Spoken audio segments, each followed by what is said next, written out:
จือสื่อพูดแต่ว่าเป็นนั้นเป็นไก่แบบนั้นเป็นมาเสิร์ฟให้เราก็เอากาแฟนม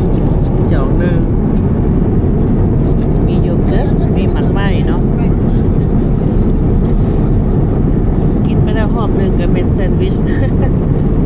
ยิ้วข้าวแห้งไปขอแซนด์วิชเป็นอันหนึ่งเดี๋ยวจังไรกันย้อนสิลงเนาะแล้วข่าวเศร้าเนี่ยก็ได้กันสิฮอดบาร์เซโลนาแล้วเมื่อยนี่ก็นอนบ่ได้หลายปานใดลุกตื่นเป็นยาวๆซะ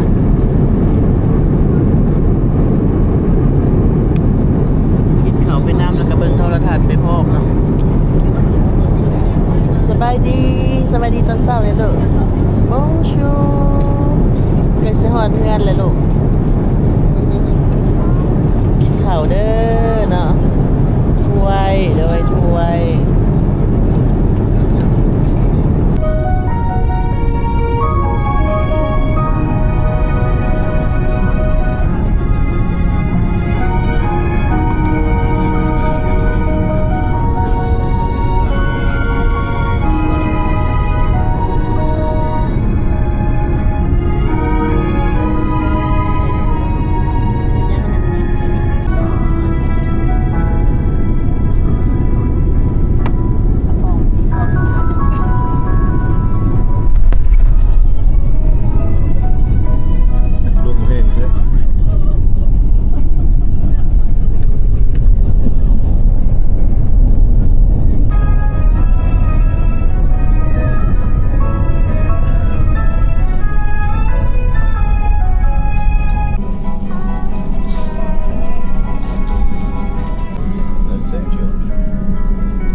สบายดีท่านผู้ชม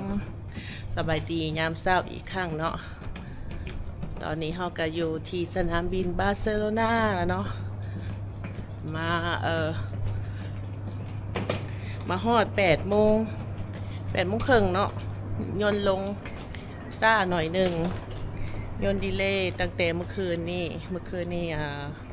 ธรรมดาบาสิออก12 โมงแต่สักพักว่าเครื่องมีปัญหาน้อยหนึ่งเพิ่นว่าเอ้าถ่ายอีกชั่วโมงหนึ่ง ก็ฮอดแล้วเนาะบาร์เซโลนายามเช้าทางนอกก็อากาศ14 องศาพวกเฮาเป็นลงสุดท้ายเนาะก็เลยว่าบ่เห็นไผ แต่ว่ามีลูกน้อยเนี่ยก็ลูกซ่าหน่อยหนึ่งก็บ่เป็นหยังนั่งสิงคโปร์แอร์ไลน์ขากลับนี่มันบ่ฮู้ว่าเป็นหยังเนาะอากาศบ่เนาะตอนขึ้นก็คอกๆแคกๆเนาะยนต์ก็บ่บินบ่เรียนบ่ไหลปานใดเนาะก็เพิ่นก็มา14 ชั่วโมงเต็มเนาะฮอดนี่ตอนขาไปเห็นแม่นเพิ่นไปจอดถาคนอยู่มิลานเนาะเฮาก็ซ่าไปอีก2 ชั่วโมงปัดขากลับสะพัดเครื่องมีปัญหาหน่อยหนึ่งเนาะเพิ่นแจ้งว่าหาน้อยหนึ่งเด้อว่าซ่ากับอิดกับ15 จนสิออกแล้วเพิ่นก็กลับมาคืนก็เลยเมื่อยเนาะเมื่อคืนนี้บ่ได้ถ่ายหยังให้เบิ่งตอนขากลับก็มีแต่เล็กๆน้อยๆเนาะเพิ่นก็เสิร์ฟอาหารให้กลางคืนแล้วก็นอนพักผ่อนมื้อนี้ก็กินข้าวเช้า2 เทื่อเนาะ ลูกตั้งแต่5 โมงเช้าพุ่นแหละแล้วก็คาบที่2ก็ตอนส่ง6 โมงนั่งน้อยๆนี่บ่หลินโลเลลูกสบายดีท่านผู้ชมได้ไว้สบายดีตอนเช้าบงชูแหน่บงชูสบายดีถูกยาเดี๋ยวไปแล้วไปเฮากับเปลี่ยนเครื่องก่อนบอกหรือจะไปเอากระเป๋าก่อน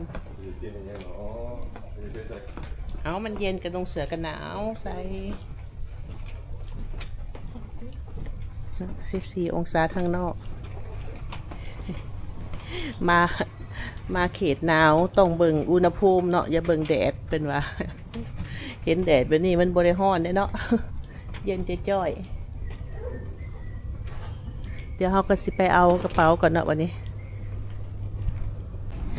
ตอนนี้กำลังมาต่อแถวคิวอันบนผ่านคนเข้าเมืองเนาะทางเมืองเฮาในแม่นสายยุโรปเนาะทางหนาๆหันบ่ฮู้ว่าสายทางใดเนาะ หนาตึบเลย เพิ่นก็สิไปทางอื่นนั่นแหละเนาะ ตอนนี้เฮายังผ่านด่านคนกวดเข้าเมืองแล้วเนาะก็ถือว่าผ่าน มาฮอดบาร์เซโลนาแล้วบ่มีปัญหาหยังเนาะเพิ่นกวดเอกสารก็ถือว่าโอเคไปได้เนาะพอดีเฮามาฮอดจุดนี้เนาะแม่นบอลเฮาสิมาเอากระเป๋าเนาะถ้าใครบ่คุ้นเคยเนาะการเดินทางมาทางยุโรปหรือว่าไปต่างประเทศน่ะเนาะเพราะว่ามันก็มีหลายประเทศเนาะสายการบินเอากลับมาเบิ่งว่ากระเป๋าเฮามันลงอยู่ปองใดเนาะคือเฮานี่เนาะเฮาแฮมเห็นแล้วนี่เฮามาสายการบินสิงคโปร์เนาะตัวนี้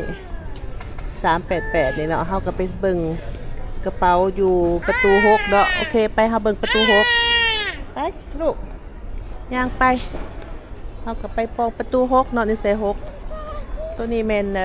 ตัวนี้มัน8เนาะไปย่าง8 7 6เนาะอยู่ทางพุ่นเฮ้ยไปย่างค่ะป้าไปลูกไปย่างไปทางหน้าไปปองเบอร์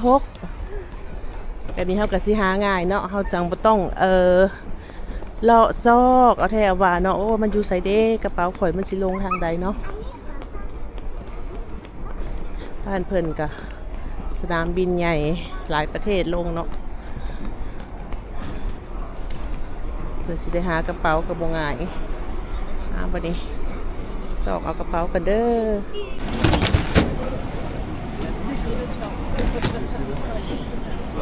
ตัวใดมาก็ยังบ่แม่นเนาะ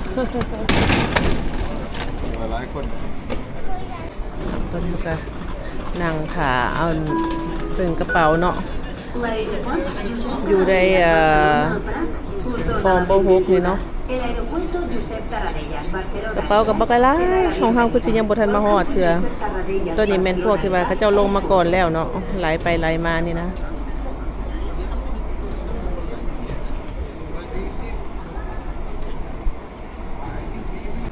ในช่วงที่นางถ่ากระเป๋าเฮาก็มาสากโทรศัพท์ไว้เนาะเฮาก็ลืมเมื่อคืนนี่ก็เบิดคืนก็ลืมสากไว้อยู่ในยนต์เนาะทางด้านหน้าเฮานี่มันมีตู้กาแฟเนาะ ถ้าใครอยากกินกาแฟยามเช้าหรือนั่งซื้อเครื่องดื่มอื่นๆเนาะมาซื้ออยู่ในตู้ได้สะดวกสบายเนาะในสนามบินเอานางถ่าก็เนาะจับจ่ายได้กระเป๋าเฮาก็สากเครื่องไว้ก่อนเฮาก็สากได้บุดเดียวเนาะพอดีเพิ่นก็ว่าหีบได้ครบแล้วเนาะไปเฮาก็สิออกไปข้างนอกเลยบัดนี้สิไปลาดเอารถก่อนเนาะอยู่นี่สะดวกสบายหลายเนาะถ้าว่าต้องการสากโทรศัพท์เพิ่นก็มีหูปักเสียบสากหลายบ่อนเนาะด้านนอกเนาะก็มีห้านอาหารอยู่ทางด้านลุมนี่แม่นบอลที่ว่าเพิ่นมาหาถาหับคนเนาะ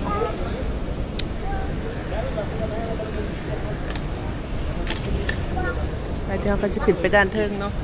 เขานัดกับคนส่งรถ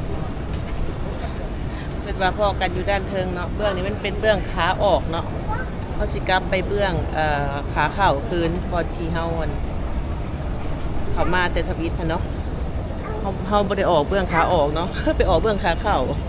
ตอนนี้เฮาก็ออกมายืนถ่ายอยู่ทางด้านนอกเลยเนาะถ่ายรถเพิ่นมาส่งตอนนี้แม่นทางเข้าเพิ่นเด้อเนาะรถแท็กซี่เพิ่นก็หลายเนาะครับส่งเขาขึ้นมาเป็นสั้นเทิงเนาะเมื่อกี้นี่เขาอยู่สั้นลุมบอลขาออกขึ้นเนาะขาเข่ามันอยู่สั้นเทิง โอ้ยบังยนต์ทุรดว้าวโอ้แล้วว้ายังบ่ทันได้ฮอดหนุ่งเสื้อกันหนาวซ้ำเนาะมันก็บ่เย็นปานใดก็พอนะได้อยู่ เริ่มเปลี่ยนกันหนาวแห้งก็สิได้ไปสอบบอลเป็นเพื่อนกันเนาะ ลูกสาวก็ยังนุ่งสุดนอนอยู่อากาศก็ประมาณ14-15เนี่ยเนาะยามเช้าบ่ได้หนาวแห้งเนาะประมาณซ้ำในระหว่าง19หา20นี่แหละเบิ่งบางคนก็บ่ได้นุ่งเนาะบางคนก็นุ่งบางคนก็บ่ได้นุ่งเพิ่นก็นุ่งเผื่อไว้หั่นแหละเอาเดี๋ยวรอถ่าเพิ่นมาส่งรถเนาะแล้วเฮาก็สิเกียมกลับบ้านมาบัดนี้เปลี่ยนเครื่องแล้วเนาะบ่ไหวแฮงมันเย็นย่านไข่ ก็ยังยืนอยู่จุดเก่าเลยเนาะบอนทางด้านหลังเฮานี่เป็นบอนเพิ่นถ่าหับรถเนาะถ้าว่าเฮาอยากเอารถมาฝากอยู่สนามบินแล้วมันมีบอนเพิ่นยืนถ่าหับรถอยู่ทางด้านเฮานี่เนาะเป็นของพวกนี้เนาะพนักงานจะมีพนักงานเพิ่นมาลัดเอาเฮาโทรหาแล้วก็จะมาลัดเอา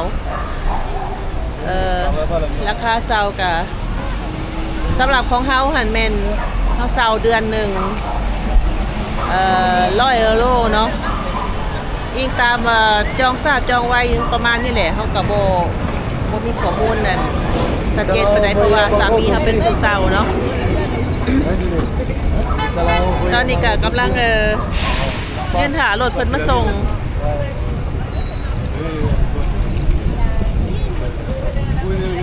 มาบทเก่านี่แหละเนาะรถจะไปทางไหนกำลังรวมกันอยู่